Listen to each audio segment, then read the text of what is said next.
Opozita vazhdon të kritikojë shumicën parlamentare dhe qeverinë lidhur me ligjin për përfaqësim të drejtë dhe adekuat. Deputeti i Frontit Evropian Salih Murat ka thënë se ligji i miratuar në qeveri është i pakompletuar dhe se nuk e mbyll problemin me përfaqësimin e drejtë. Ai tha se trupi koordinues që do ta mbikëqyrë sipas ligjit të qeverisë përfaqësimin e drejtë dhe adekuat nuk ka pavarësi institucionale, nuk ka buxhet vetanak dhe nuk ka mekanizma për ndëshkim në rast se ligji në fjalë nuk respektohet. Sipas deputetit, qeveria nuk ka nevojë ta dërgojë propozimin e tyre për mendim në Komisionin e Venedikut, nëse janë të sigurt se është zgjidhje më e mirë dhe e kompletuar. Në të kundërton, sipas deputetit, qeveria nuk u beson ekspertëve që veti ka angazhuar. Deklaroi se Fronti Evropian e ka ligjin gati dhe ai është më i kompletuar dhe shumë më i mirë se sa propozimi i qeverisë. Murat thotë se në ligjin e miratuar në qeveri nuk është përcaktuar fare as përbërja e trupit koordinues që sipas Frontit Evropian duhet të jetë multietnike.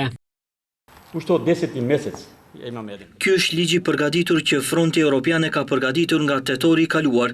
Në këtë ligj marrin përgjigje të gjitha çështjet kontestuese, por si grup parlamentar nuk i kemi dorëzuar dhe kemi pritur që qeveria të dalë me qendrimin e vet. Ende nuk kemi vendosur se si do të veprojmë, nëse si grup do ta dorëzojmë propozimin ton ose do ta bëjmë atë përmes paraqitjes amendamenteve.